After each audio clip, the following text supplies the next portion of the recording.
이 한미 FTA 문제와 관련해 가지고 이 한나라당이 쓸데없이 강공 드라이브를 걸다가 갑자기 선회를 했어요.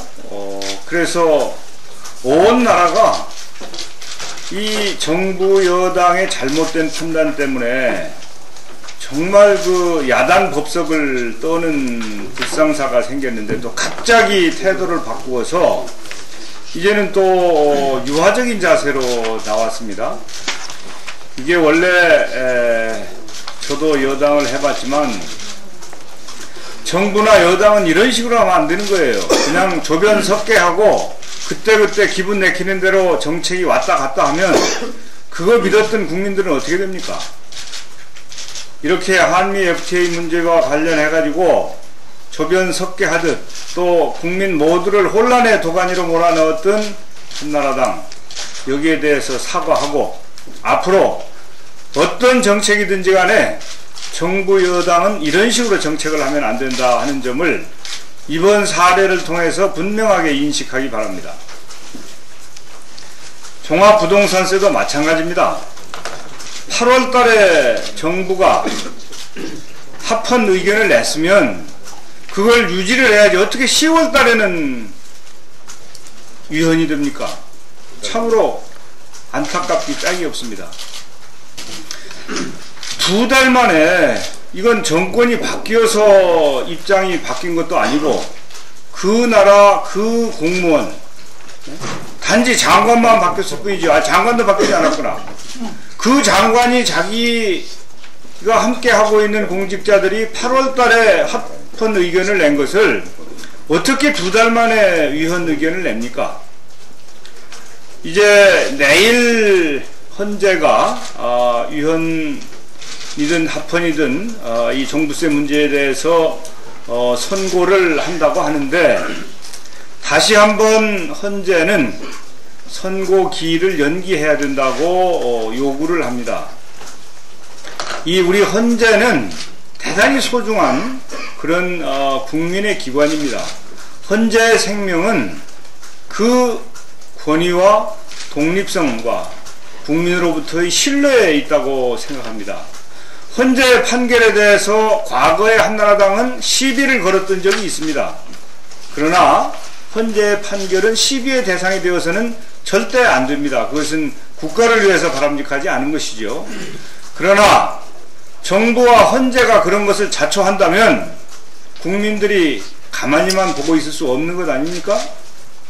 기획재정부와 헌재 간에 부적절한 접촉이 있었다고 하는 것을 이 정권의 중요한 장관이 그것도 국회 본회의장에서 실토를 했는데 이걸 어떻게 그냥 넘어갑니까?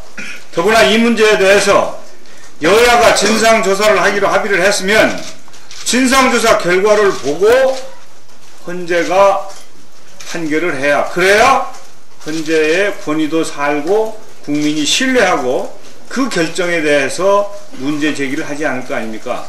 그래서 다시 한번 헌재는 국회 진상조사가 끝나는 18일 이후로 선고 기일을 연기할 것을 정중하게 요구를 합니다. 이 대우자동차가 조업 단축을 할 것이라고 하는 충격적인 보도가 있었습니다.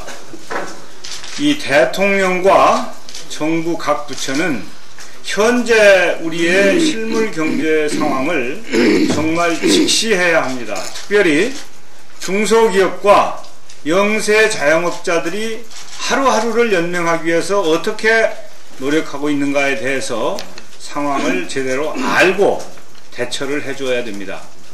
대통령이 아니면 장관이 돈이 돌아야 된다라고 말만 해가지고 돈이 돌지 않습니다. 돈이 돌게 해야, 그래야 돈이 도는 것이고, 돈이 돌아야 중소기업의 흑자도산을 막을 수가 있는 것입니다. 그냥 정치 구호 얘기하듯이 흑자도산은 있어서는 안 된다라고 얘기해서 되는 것이 아니다 라고 하는 점을 분명히 말씀드리면서, 이제 신보와 기보와 기업은행이 제 역할을 할 수 있도록 제도적으로 보완을 해주고 방안을 마련해 주어야지 그냥 돈 풀어라 라고 금융권에다 외치는 거 가지고는 안 된다. 그러니까 실제로 돈이 돌게 방안을 마련해라. 방안이 있습니다. 이 점에 대해서 말씀을 드리고, 두 번째는 이것은 금융기관 문제이기도 하지만 대기업과 중소기업의 상생협력을 통해서 이런 때에는 어깨동무하고 위기의 터널을 건너야 됩니다. 이 노동부가 비정규직법 개혁을 하겠다고 하는 보도가 있었습니다. 사용 제한을 2년에서 4년으로 늘리는 이제 그런 계획을 가지고 있다고 하는데, 노동계에서는 당연히 반대하죠. 그리고 이것은 비정규직 문제에 대한 해결책이 되지 않습니다. 오히려 비정규직을 더 양산할 수 있고 미봉책에 불과하기 때문에 이런 방법 가지고는 안 된다.